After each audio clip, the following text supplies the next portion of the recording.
These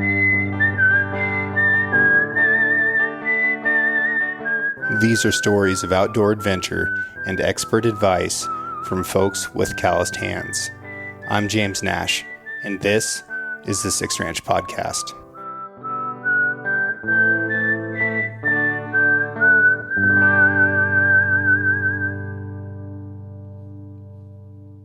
So, first time, all three of us on a podcast. All three of us are podcast hosts.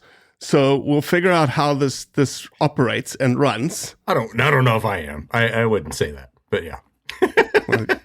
I'm going to act like a guest today. So I like it. This is on you, Robbie. I like it. I'll take it. I'll take the mantle of responsibility for the three of us. All on you.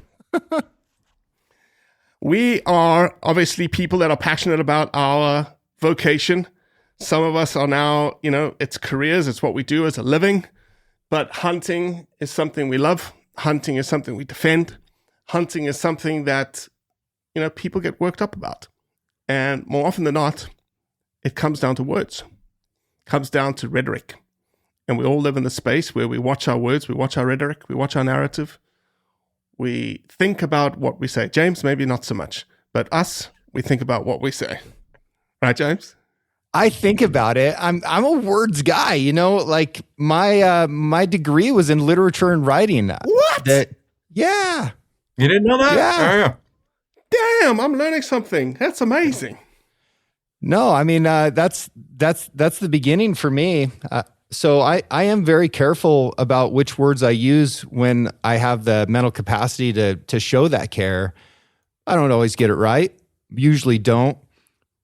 But I am picking words on purpose most of the time. I think that is, you nailed it on the head from a purpose perspective. What is the purpose of our words? What is the purpose of why we use what we use? And I obviously think about it a lot. I live in that sort of space between a general public, non-hunter, anti-hunter hunting space. Charles, you do the same. What do you think about it, Charles? Do you think a lot about words constantly? Lately, I think that's all I think about. Yeah, because I feel like our biggest impact. I don't really like talking to hunters anymore. I would much rather talk to non-hunters because I think that's where the biggest impact is. So because of that, not just because of that, but because of that, I really pick out my words and not to in any way make them weaker. It's to be more definitive. And that is because I believe the non-hunting public, some anti-hunters, but the non-hunting public really has no idea what we do. And they've been given words and definitions by the media, by anti-hunters. And I feel like we can redefine them and should redefine them with better words because it's more representative of what it is we actually do. Can I throw out a troublesome word right off the bat? Something that's just bugged me for a while. Us like within 3 minutes, you're going to derail this podcast. Go ahead. I waited a long time. I feel like 3 minutes is pretty good. How about conservation? Sure. Dude, what a bummer of a word. Everybody is trying to use the same word in such different and polarizing ways that it now doesn't mean anything at all. That if we go by the definition, it's the prevention of a wasteful use of a resource, right? And I really like that because it is the definition. And within that, we have to acknowledge that we're talking about a resource, something to be utilized. Correct. I think that's very important.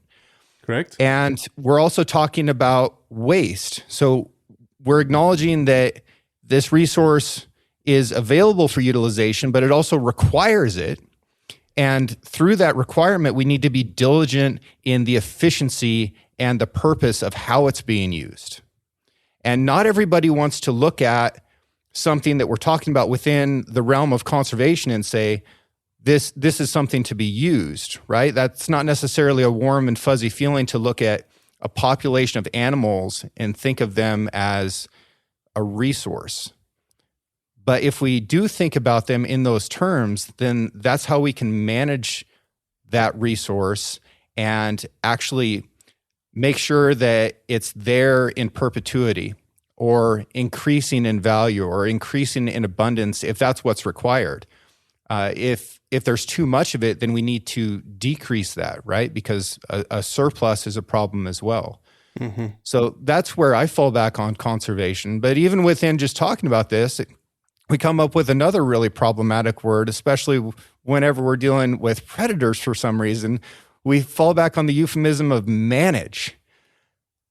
And like that is just like the quick draw word whenever we're talking about predators. Like, we need to manage these predators. Well, we got to manage everything. You don't think but that's not actually what you mean when you say manage. You don't think ungulate herds are talked about in the management context?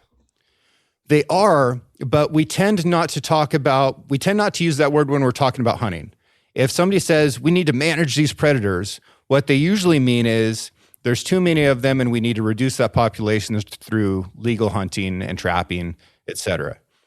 But if we have too many elk, we don't say these elk need to be managed. We say we need to hunt more elk, right?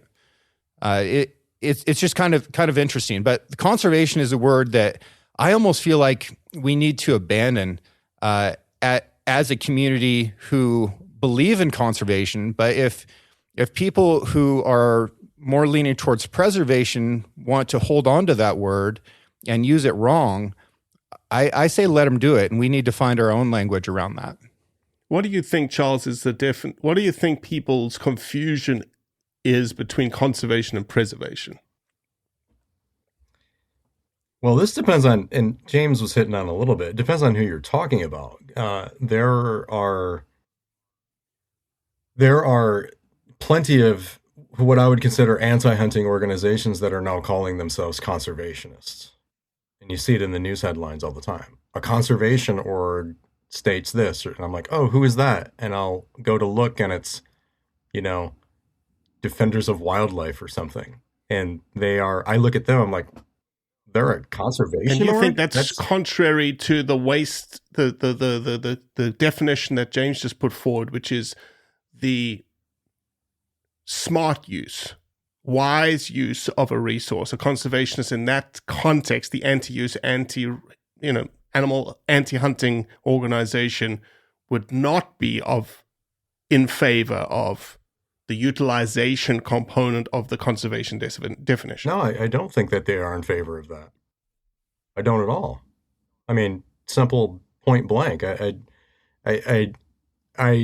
I can't find where they are actually in support of hunting, right? And I believe hunting is a conservation tool. If you want to be really definitive, people say hunting is conservation, and some people pick on that. I get what's trying to be said. Hunting is a conservation tool. There's other aspects to conservation outside of hunting, sure. But a tool in that space is hunting. And that's important, I think, to realize and understand that. And, it can get nitpicked. But I think it's important we hold on to that word. I think words have been taken from us. I see this all the time. Words get co-opted and redefined. Coexistence is a word I think hunters should use, because the anti-hunters, when they use coexistent, they're not actually defining coexistence the way I understand it. They're defining cohabitation, which is not based in reality. It really has a sort of Disney-esque feeling about it. I can live in the same yard as a grizzly bear can live, as a cohabitating. That's cohabitation. Pair. Coexisting is that grizzly bear needs to have a healthy fear of me, needs to have a healthy fear of humans, for the betterment of all of us, for the good of the grizzly bear, for the good of the humans, and less conflict. Coexistence isn't mountain lions walking down my sidewalks, which they do here. I'm 15 minutes away from San Francisco. I don't think that's coexistence. Or sorry, that idea, that's like this cohabitation. Coexistence is that mountain lion that looks at me walking down the sidewalk like, oh, a human. I don't think that's good for us. It's not. It's going to cause conflict, and it has, and it does. And different species mountain lions can live a little closer to humans. I don't mean to get off track, but I don't think grizzly bears do very well on the edges of towns. I don't think wolves do very well on the edges of towns, and it's not good for them to be brought here. So when people say, "Oh, we need to coexist with them," all of the coyotes that we have in Golden Gate Park right now, and I think there was a toddler that was pulled away from a coyote in the last year or something like that. Anti-hunting orgs are celebrating this is coexistence. Look at all the coyotes in Golden Gate Park. Like, I don't think it's a good idea. I don't think it is at all. It's just, it's not wild to me. Animals begin to lose their wildness. I don't view a mountain lion in my town walking around looking at humans and giving no Fs at all as a truly wild animal. Mm-hmm. James, you mentioned conservation not being the ideal term. What would be the ideal term for what we do? I don't know that there is one. I don't know that there's a word that can blanket it, because if we're talking about what we do as hunters, we're a primary funding mechanism. We are a primary management tool when it comes to reducing specific populations. Beyond that, hunters are there to understand animals and understand ecology just by having a lot of time and presence in those areas. But that knowledge isn't acceptable to anyone outside of the hunting group, right? Biologists don't accept that. Politicians don't accept that. It's not certifiable. It's not peer reviewed. It's anecdotal, and you get your 2 minutes and then they move on. So I don't have a good word to replace it. I think I have one. Okay, what you got? And I think it's a co-opted term as well. And the only place in the world that I know that they've actually wrestled the term back is New Zealand. Where you're going, James. All right. It's rewilding. Ooh.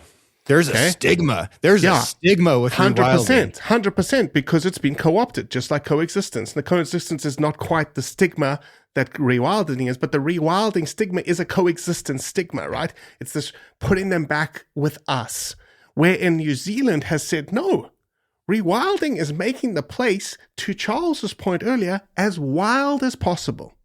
Bringing the wild back to wildlife. And what does rewilding need? It needs stewards. It needs management, it needs use, it needs utility, it needs value. That's rewilding. Yeah, that's an interesting one. I first started hearing about rewilding at the same time that quinoa was invented, which was about 2012. If you heard of quinoa before 2012, you're not actually being honest with yourself. But that's about when I started to see that happening, and the folks that were using it, they weren't necessarily people that I could connect with very well, and they would for sure be people who are today opposed to hunting as a conservation or as a management tool. But no, it is an interesting term, and it should probably get a little bit more consideration. The one that we're here to really talk about, though, and I am so excited to talk about this, is kill versus harvest, boys. Well, everybody's been waiting because the title of this podcast is probably going to be Harvest versus Kill. Uh-huh. And it's going to get everybody's hackles Not kill versus raised. harvest. It's going to be harvest versus kill. Oh, I could do like kill versus harvest. I'll change the title. Okay, we'll just change the title right now. So there it is, done. Kill versus harvest, and it stems from the beginning of this conversation. Words matter. Reasons matter. So it all started, this podcast started because Charles and the team at Howl put out a post, a multi-carousel post of using the term harvest and the context in which it is used. James commented, we commented. It's like, hey, why don't we get on a podcast and talk about this? Because that's the best medium to have really good long-form discussions. And we all agreed. So here we are. So how about I do this? How about I let Charles you set the tone because you posted about it. And then, James, I want you to respond, and we'll go from there. Better cock your hammer, Charles. I should just look at the Instagram post and read that. But do it. The carousel wasn't a large part of it was about words, and I think the day before I had created a different carousel about why words matter. Because you see words like slaughter and murder and all the terms that are thrown on hunters in the debate. But I also like to think about hunters ourselves and how we use certain words. And I think it's important that we recognize our audience, or who our audience, I guess everybody has a different audience, but for me, I'm recognizing we have a bigger audience than hunters, because I actually want to go somewhere. I want to have an impact. 4% of the population isn't really going to do much. So I like I said in the beginning, I like to be definitive. So specific on kill versus harvest. Let me start off with this. James, if you and I are ever hunting together and I come out of the woods, I'm never going to say, hey, James, I harvested an elk. Okay? I'm never going to say that to you, because I'm going to say I killed an elk, or I shot an elk, or I got an elk, or some other thing, because you understand what happened, right? So I don't have to explain my words to you or to you, Robbie, because you guys are hunters and you get it. However, if I am going to make a post about something talking about in the hunting arena, and if I realize that my audience is going to be non-hunters or people who are curious about it, I'm not going to just stick with kill. I'm going to want to define exactly what happened. I want to define what, you can come up with other words for it, but I like harvest. And I think there's a reason why every state that I can think of has a harvest report. Like when you kill an animal, take an animal, you have a harvest report that you fill out. There's harvest statistics and all that. The reason why is I believe the anti-hunters kind of take our words out of context, and then they, these guys are just out there killing something, and that's it. And they're only out there for the trophy, for the head, and because they're psychopaths and blah, blah, blah, blah, all down the line. In management, which is a great system, it has its issues, but it's a great system that we have in the United States here, and it's a management system. And when I go out and hunt, I'm not thinking about how I'm managing, like, oh, I have to go out there and manage. I'm going out there because I love to hunt and I love to eat wild game. I don't necessarily eat everything that I kill, right? That I think there's a purpose, that management has a purpose and harvest has a purpose. But when explaining this, what does harvest mean? Under the system, the North American model, it means, yes, I'm going out and I'm stalking that animal, killing that animal, and then I'm going to that animal and I'm breaking it down, and I'm packing out that meat and I'm bringing it back and I'm eating that meat and sharing it with my family, whatever, friends, all the good things. I'm not just out there killing. So that's sort of, going against the trophy hunting narrative. Mind you, a lot of states have laws against wanton waste, but I don't know too many hunters. There's a few, I'm sure, but I don't know too many hunters who go out and just kill something and leave it and are just committing wanton waste. When it comes to bear and wolves and all that, do I want to kill a wolf because I just want to go kill one? Is that the only reason? Just because I have this bloodlust? No, I don't think so. I think and I'm not going to eat a wolf, but there's purpose to it. James, your podcast with Justin Russell, right? That's his name. Mm-hmm. Fantastic reasons. That's why I want people to listen to this. There's purpose to me going out and hunting a wolf. Am I going to eat that wolf? Absolutely not. But a lot of ways that to shake this out. You could look at it as, well, The state, the biologists, they claim wolves are having this impact on elk. Well, if I go out and take out a wolf, I might have a better hunt later for elk that I do like to eat.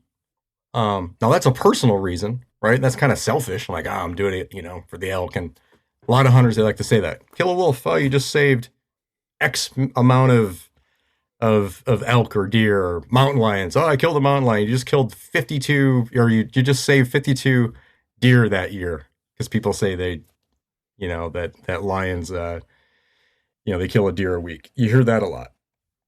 But isn't there beyond our selfish reasons or whatever reasons we're going out to hunt, isn't there also a management reason to this whole system? Isn't there also a quote unquote kind of balance between predator and prey?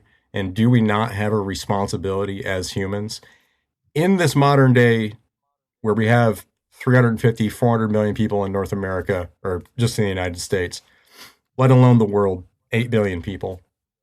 Don't we have a responsibility to steward those animals and that wildlife?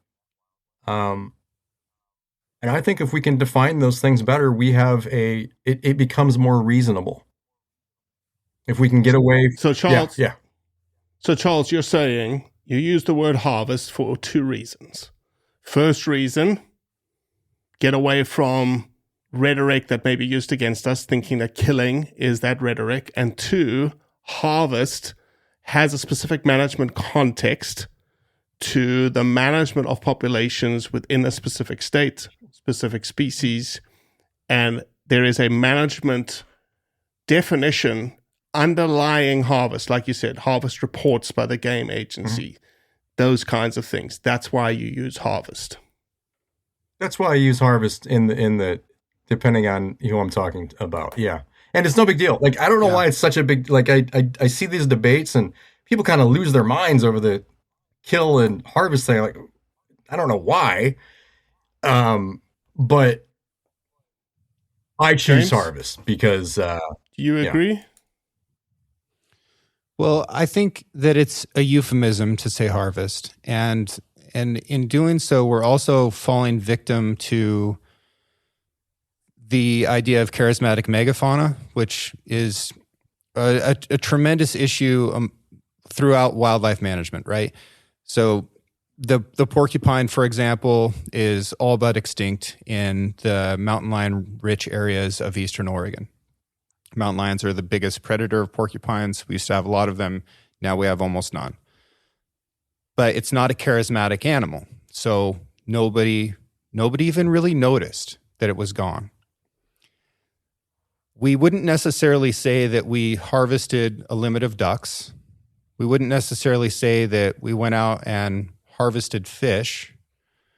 It really depends on the species. And the more charismatic the species is that we're talking about, the more we might feel inclined to lean on a euphemism like harvest so that it's more palatable for somebody who is going to be coming after us for this thing that we just did, right? I don't know if it makes it more palatable to somebody who opposes hunting to say harvest versus kill. I truly don't know that. Maybe it does. And then when we talk about other words like slaughter, that means something completely different from me, coming from a background where butchery is an art form. If somebody says, I butchered that, what they're trying to say is that they made a mess of it. If you watch an actual butcher at their trade, they are surgeons. They are masters of efficiency and precision. And the same thing with the slaughter portion of that process. So I think it's an opportunity to also talk about it. And, when do we say harvest versus kill? Right now, even for us here talking, is really going to depend on the species that we're talking about. So interestingly, I love the idea of the euphemism, right? The euphemism is this replacement of a word with another word to make it less harsh. Okay. So now I want to couch it to both of you in the context of these species. I think James nails it on the head. We use these different terms for different species, but I actually think it might be the opposite. You would think a mega charismatic species, you would want to use the euphemism of harvest over killing. Agree or disagree? I want to use the best word all the time, but let's just go with it. If you're going in that context, like you were applying a term to make it less harsh, you would apply that less harsh of a term to a species that is as charismatic like a wolf. Like a wolf, like an elephant. Okay. In a wolf, an elephant's different. An elephant, I think, to me is different, but let's just stick with wolves. I don't think I've ever heard somebody say harvest a wolf. I've always heard people say kill a wolf. Mm-hmm. Nobody's ever done the euphemism for a predator, wherein that's exactly the context it should be used for if we were adopting the approach that a more charismatic species requires a word that is less harsh. But we don't. Well, I think within harvest, there's also a connotation of utilization for food. Harvest is a farming term. It's a farming term. Like we harvest carrots, we harvest wheat. So as hunters started finding a requirement to apply that to what they were doing because they were taking heat from people, then they're like, well, no, this is a food resource gathering type of thing, so I'm going to use the word harvest. Trappers are another one. Like they're very, very afraid of getting trapping taken away for good reason. People are trying all the time to end trapping, and they use dispatch as a euphemism, right? They're the most conscious of everybody about using the most watered down term that they can. Has that helped them? I'd say not at all. That's a good point. Good point. I think the harvest is obviously the thing that it's tied to the most is what you just talked about is crops. Combine going through the field, harvesting crops. I'd never thought that the crop analogy could apply to the word harvest. So I'm going to interject myself quickly because I'm supposedly the host of this podcast, but also have an opinion. So I'm going to put out my opinion.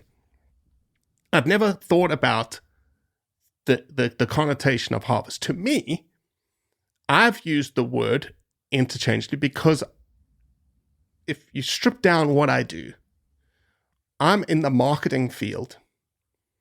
Marketing the narrative perception around hunting to people that don't understand hunting. And marketing 101 is you dial your rhetoric, you dial your narrative, you alter your words to fit your audience. And so if my audience understands harvest better than killing, and I don't have a survey, to your point, James, I don't have a survey of the non-hunters that say yes or no, I'm assuming that, then I'm going to use that term. Because in my belief, and my belief is not grounded in science, it's not grounded in data on a survey, but I believe that that's a better term for them to understand who I am and what I do. However, given Charles's carousel post, and I started thinking more about this harvest and thinking about crops. And farmers harvest crops. They also harvest nuts, fruit, that kind of stuff. And when you think of a population of elk, so let's look at the population of elk in Oregon. The biologists look at that population as a crop. They look at it and go, how much of the population, how much of the crop can we take off without damaging the crop for future growth? Yeah. And so you're harvesting this excess off the population. And that is an appropriate term of art for that action. And I was like, wow, it actually fits very well from a management context of harvesting the excess, taking the excess. You're not killing the excess. You're taking it off. You're harvesting it. And then that excess grows the next year and you harvest it again. So that's how I thought about it since our little exchange on Instagram related to this podcast. James, thoughts, reactions? I see where you're coming from. I do. And I see the value in using language that's the most palatable for your audience. I just don't want to lose ground. And I really don't want to lose ground at the cost of being disingenuous. And I'm not saying that that's what this is, but it's the road to get there for sure. You know, at some point, are we sacrificing the language with the correct definition for something that, you know, gets farther and farther away from it until we have to fall under the definition of that new word that we've adopted? That's my fear, is like, you know, don't give up an inch. And when I saw some of the actions from, you know, some groups within the hunting community to really water down this image of what hunting is, and to change the language and change the way we're taking pictures and things like that, I had an abhorrence to that immediately. I didn't want anything to do with that. And I also paid attention as that experiment played out, and I don't think it did us any good. I don't see those efforts yielding a benefit. In fact, I feel like it's worse now than it was before. There's no control for this experiment, though. So, you know, maybe it held on to ground that we would have otherwise lost. I don't know that. Charles? A lot of things there. I do want to specifically, when you brought up the crops, Robbie, I got to admit, and I thought that was a given. I thought everybody understood that. Like, I think that's the way I've always thought about it, because of the management system in North America. Like, we have, you know, estimated this much population, hunters can take out this much. It's renewable, it comes back. I've always seen it as a crop, and I figured that's why state game agencies use the word harvest. But so I want to point out a few things. And James kind of brought up butcher. When people use butcher, that means they screwed something up. But, you know, a professional butcher, that means something else. But kill, what does kill mean, right? So kill is just an outcome. Something dies. If you kill something or somebody or whatever, it can be legal or illegal. Doesn't define any of that, whether it's legal or illegal. It can be hidden. It can be reported. It can be wasted, and it can be used, right? A harvest, under the system that we operate, it's regulated and it's legal. If it's not legal, it's called poaching. That's not hunting either. It's counted. So we turn in these harvest reports. So it's counted and it's reported. I think almost all states do that. Sometimes it's voluntary, sometimes it's mandatory. It happens under limits. So harvest happens under limits. And it becomes the baseline for the years that follow, right? So how'd they do this year? Was it a dry year, wet year? All those things, all these things come into place. I just think harvest is more definitive. And James, I'm not really ever trying to convince anti-hunters. I'm in love with the general non-hunting public. And I've been living in San Francisco here. I've been just talking to people, and I got this little podcast thing going that I actually haven't really released yet at all.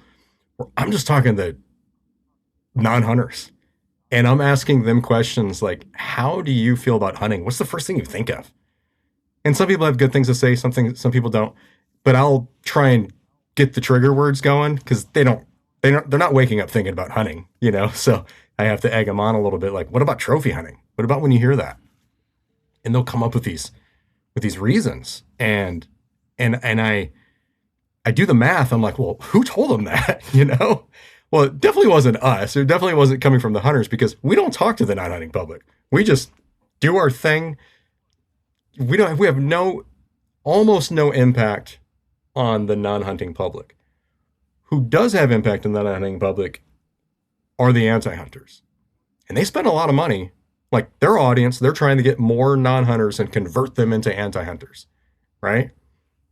I wish the hunting community was trying to get more non-hunters and convert them into loving and understanding and supporting hunting. I'm not talking about R3. I'm not talking about becoming hunters. I'm fine with no more hunters. But I feel like the non-hunting public needs to understand the purpose for what hunting is. For what, when we say things like, when I say manage wolves, I put out, blogs or actions or whatever else. I say, we need to manage wolves. Because the instant reply from the anti-hunters is, if we delist wolves, they get exterminated. They're all going to die. We have to keep them on the endangered species list because hunters are going to go out there and kill them all. Nope, that's not the way it works. It's impossible. We want to manage them, and here's what this means. So now let me break it down for you. And I love doing that because the only thing that I have seen so far that the anti-hunters can reply to that is something emotional or calling me names or just saying, no, you're lying. You just want to kill everything in sight. Look at the mount on your wall. You just like killing everything. Well, define what killing is to me then. And I'll ask them those questions and they can't because they know, well, some of them know, some of them don't. Some of it's just ignorance and, emotions. But the ones who do know, they will not define the success of management that has happened in the last 100 years. Ask them this question. Okay, if we can't delist wolves now, at what population do wolves need to get to where you say, okay, management is appropriate now? The answer will always be never. Always. One of our commissioners here in California asked Wendy Kiefover, who's with the Humane Society, she said, if you knew, if we could show you there was 50,000 bears in California, because your whole argument, Wendy, was we only have 10 to 12,000 bears in California. We have to stop hunting. Climate change and all the fires and everything else, the bears are going to be wiped out.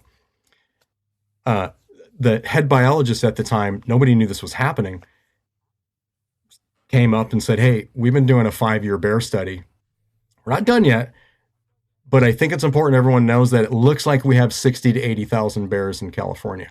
So their entire argument was based on, we don't have any bears. We got to stop hunting. When he came forward and said, this looks like what the study's going to be, the commissioner said, Wendy, is this an issue where you are just against hunting because it's not sustainable anymore? Or if there are 50,000 bears, would you be then in support of hunting because we need to do something to manage this population? And Wendy said, there's never a number that we will get to where I will support hunting bears.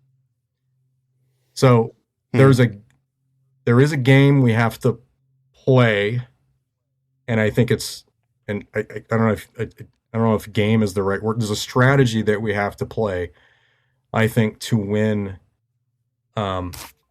this argument, and I think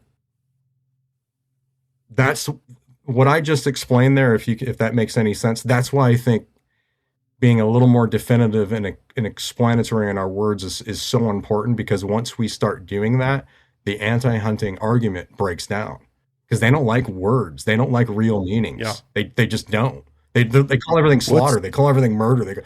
It's like, well, what does that mean? What do you mean? So I look at if I'm in a room with an anti-hunter and we're debating, I want to use those words because I think the reasonable audience is always going to side with me, because the anti-hunters will always end up being unreasonable if you talk to them for more than 10 minutes. So that's why words matter. James? What's definitive about manage? So the definitive about manage is is what management actually means under the system of, quotas and population surveys, reporting. I mean, all of those things fall under management, right? But do you think that somebody who's not in either camp, they're not an anti-hunter, they're not a hunter, do you think they see we need to manage wolves and they understand that all of those things fall under the word manage? Let me answer your question again. You said, what is definitive about management? It's the separation between, so if we are going to manage wolves or manage elk or whatever else, that means that means there's a defined number. So as opposed to go out and kill all of the wolves, go out and kill all of the mountain lions, go out and kill all of the bears, management means we have an estimated population guess. Here's what we want to take out of the population. That's management. Kill would be no reporting, no harvest, no quotas. Like that could fall under kill. Like let's just go out and kill them all. That's why I think it's important to the non-hunter to understand the differences. So in your brain, Charles, you're saying that using manage harvest provides a definitiveness to that there is a regulatory mechanism behind the action under which what we're undertaking. And if you had used the word kill, that has a connotation of being very loose, potentially illegal, without limits. I'm not setting up the argument. I'm not setting up the debate. I'm not setting up the conversation with the anti-hunters or the non-hunting public if I use the word kill right off the bat. I would like to use management and then maybe have somebody question management so then I can have a chance to explain what that actually means. You know what I mean? Yeah, it's an invitation for question because, I could make the argument that manage means throw out some GPS collars and monitor them, which changes nothing. Monitoring is not a needle mover. It's a mandatory precursor for a lot of wildlife biology today. To be more definitive about it, you might say we need to hunt and trap wolves in order to control and occasionally reduce their population. Like that. Those are words that I feel like everybody could look at and they would know what it meant. Yeah. Well, let me push back a little bit, James. You didn't use kill. Please do. Yeah. You used hunt and trap. You didn't use the word kill. Right, because they're going to be wildly unsuccessful. They're not going to friggin' kill anything because it's wolves and it's super duper hard. Yeah. So what's going to happen is we're going to buy a bunch of tags and licenses and go dumb around in the woods and get really cold and be like, this sucks, I'm going home. I wonder who's freaking playing football this Sunday. Yeah. We could go full Wyoming on wolves and be like, hey, have at it, boys. And it would have next to zero effect on the population across every Western state. I guarantee it's too hard. Let's go back to the original intent of this whole discussion. We're not really in this discussion of words and this discussion of what we use and the terms we use. It's not really pertinent to the population. It's pertinent to the people that are listening to us. Yeah. Okay. So let me ask this, and that's why I said you didn't use kill right then. All you did was you just said the same thing. We hunt and trap wolves in order to control and reduce the population. In order to manage, like Charles was saying. Maybe. I also think, let me tell you, so, there's like a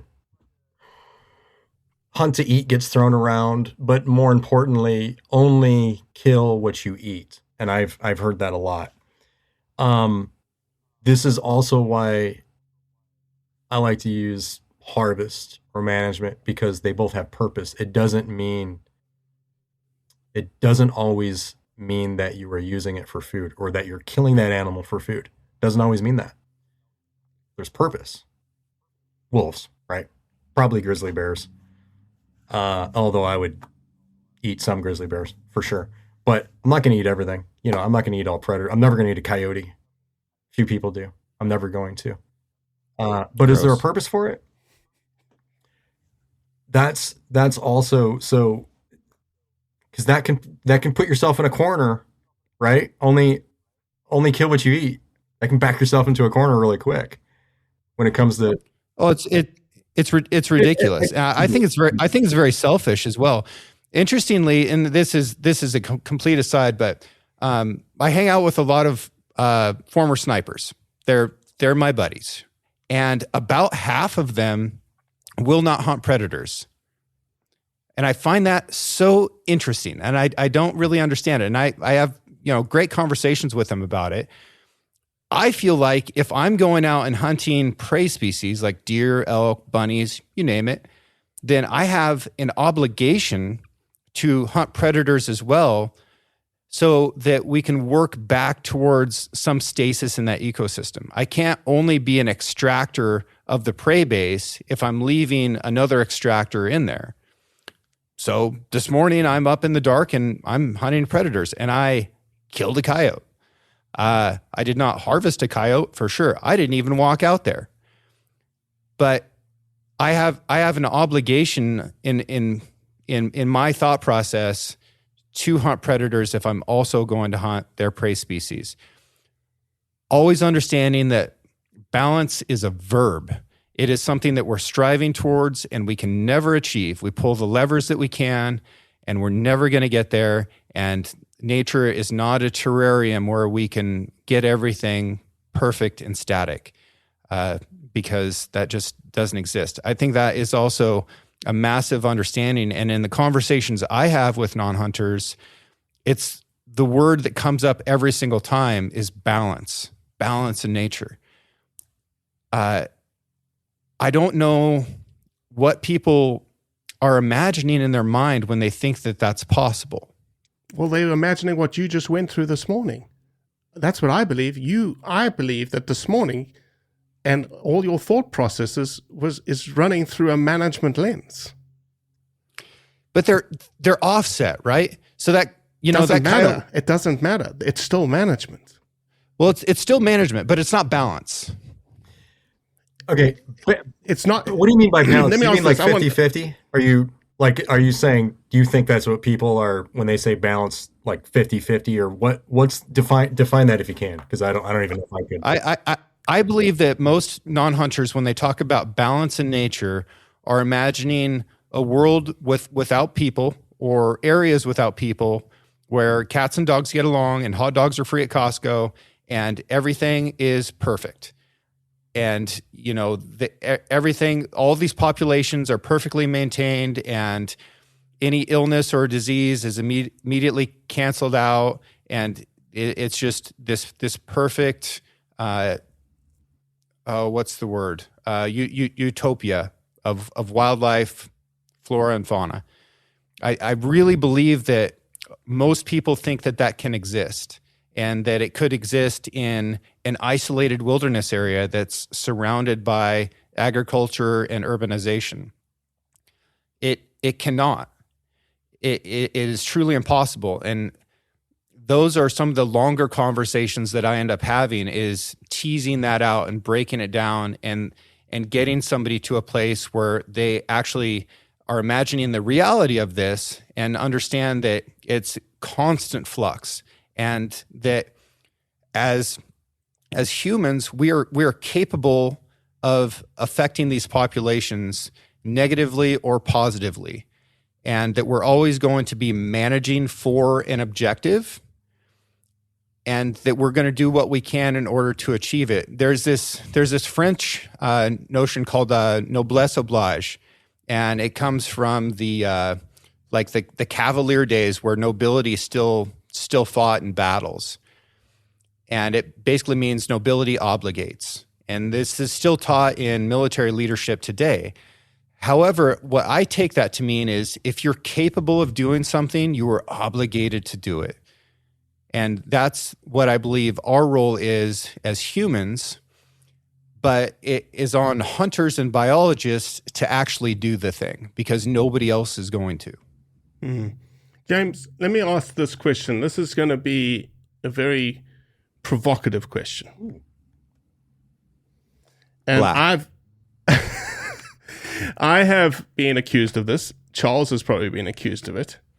Do you believe that if somebody uses harvest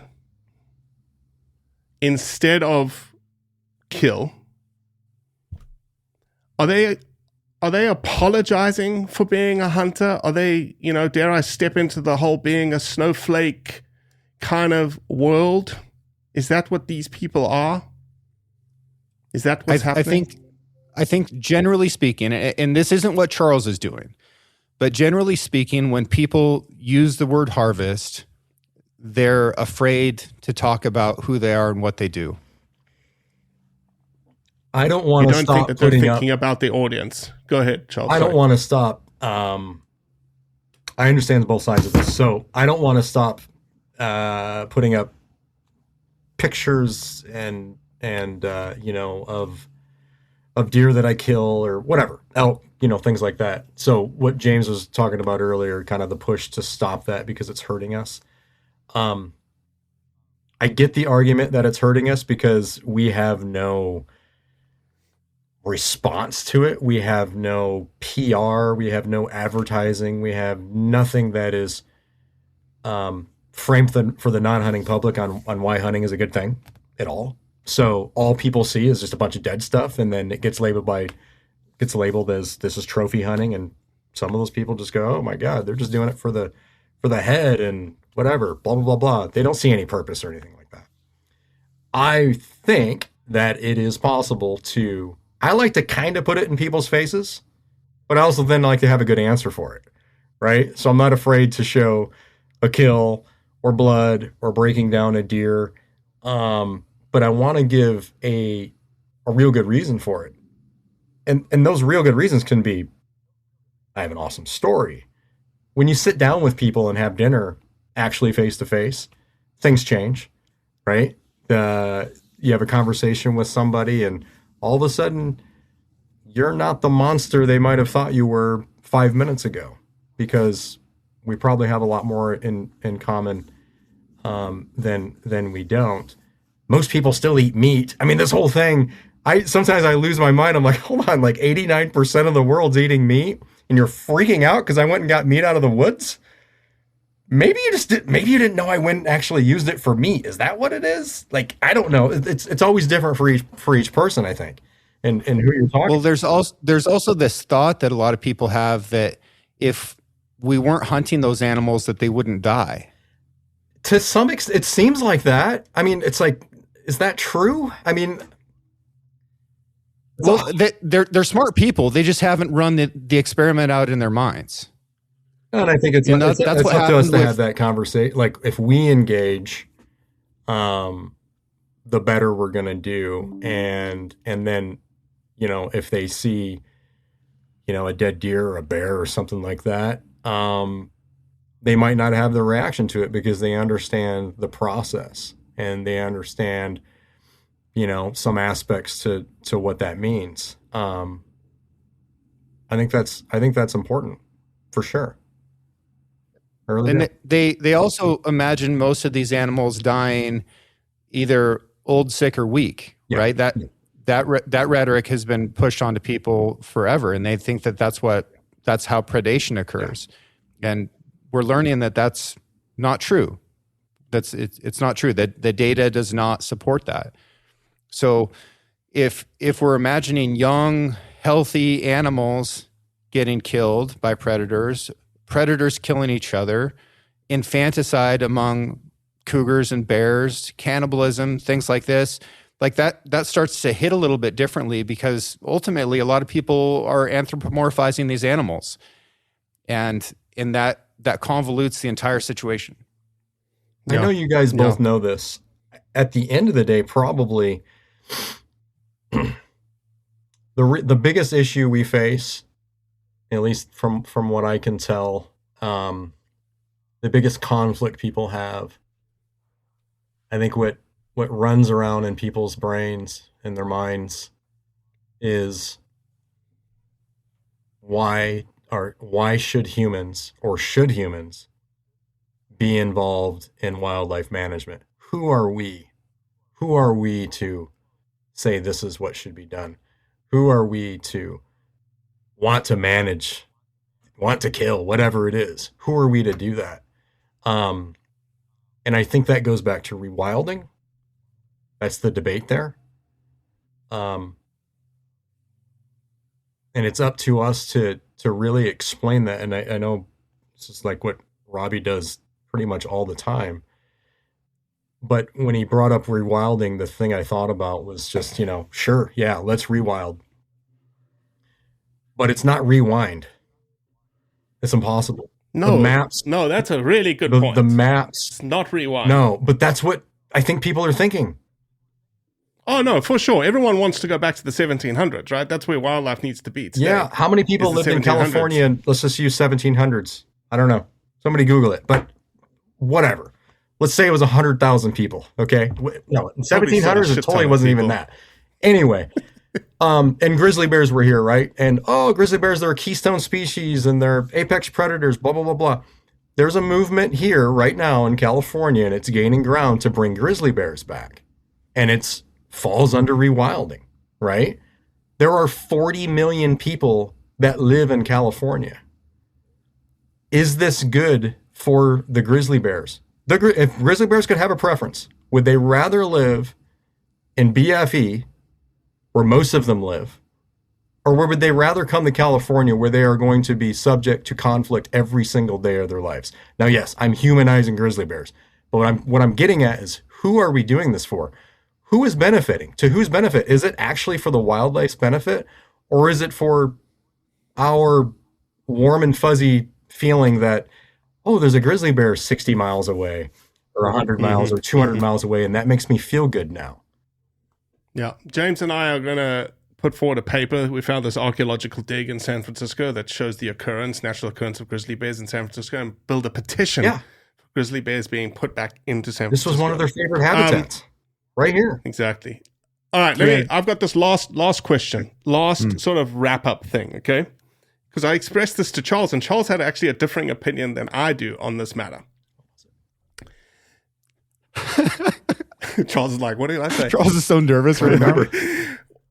Do we think that this issue, this debate, this whole thing, kill versus harvest, the title of this podcast, do we think that this is actually something that the non-hunting general public actually cares about? Or is it more of an internal, inside the hunting community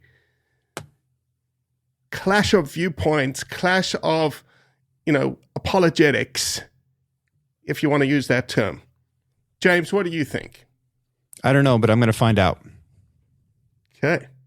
I don't know what that means. Maybe I should be scared. Maybe I shouldn't. No, I'll run a little Instagram poll. I'll ask the peoples, and we'll find out. What do you think? Let's play a scientist. Give me a hypothesis. I don't think it matters. I don't think it matters. I think that this is infighting, and that ultimately, I believe it's weakening ourselves from within, and that's one of the reasons that I've held on to the language that I use. I am of your opinion. I think that this is a inside the hunting community apologetics faction kind of issue. I also agree with Charles that it's also people using it in the wrong context without the proper acknowledgement and defining of why they're using what they're using. But Charles, you said to me that you believed it was the opposite. Well, I don't disagree that it's not infighting. I mean, hunters, we just fight about everything. But I do. Your question was, do I think it's important? Do I think non-hunters care? Yeah. Yeah. But they have to be engaged. They don't care about hunting. When they don't wake up caring about hunting. We have to make them care about hunting. And I think there are specific words that'll lead to a broader conversation with them that we can use with them to get their attention. That will lead to them caring about hunting in a positive way. I truly do. From the people that I talk to, that's my proof. And I'm surprised. I'm like, I'm having a hard time finding people who end up hating hunting at the end of the conversation. I really am.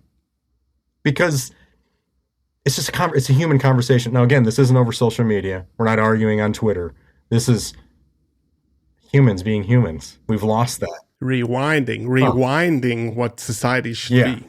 And when you have those conversations, see, I can talk about harvest, but then I can also then that gives me a chance to tell them about the kill. And what's crazy is they get really interested in, wait a second, how long were you out? They get interested in like how long you were in Idaho and what'd you have in your backpack? What'd you do about water? They start asking all these questions because they're like, what is going on? And then you got this bear. I love to talk about hunting bears because I know it's a trigger for them, or people just get they get a little antsy or uncomfortable about it. But then when I talk about the adventure and then breaking it down, and then I feed them bear,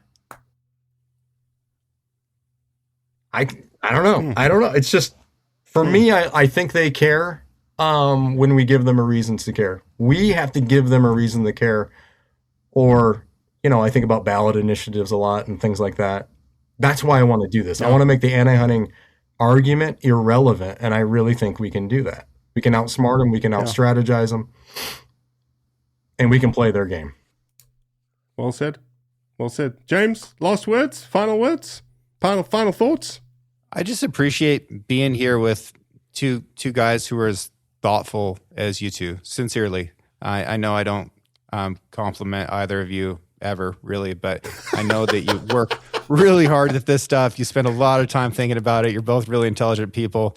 I've genuinely enjoyed this last hour of conversation. Thank you both. You're welcome. Thank you for the discussion opportunities and the ability to think through your answers, put out your viewpoints without worry of recourse. I just wanted to feel heard. That's right. That's why we put you on here, James. Otherwise, we would never have invited you. I just wanted this space. So thank you for holding space for me so that I could feel heard. Listen, I think we should do this again. I think if something else comes up in the future that is a little bit of a thorny subject, just throw it to the three guys. Let's see what happens. Yeah. I'm here for it. This is good. Thanks, guys. All right, gentlemen. Till the next time. Thank you to everyone who has taken the time out of their busy lives to write a review for the show and share it with their friends. I'm extremely proud of how intelligent, engaged, and adventurous this audience is. Original music for the Six Ranch podcast is written and performed by Justin Hay. Art for the Six Ranch podcast was created by John Chatelain and digitized by Celia Harlander. Thanks for listening, and we'll see you again next week.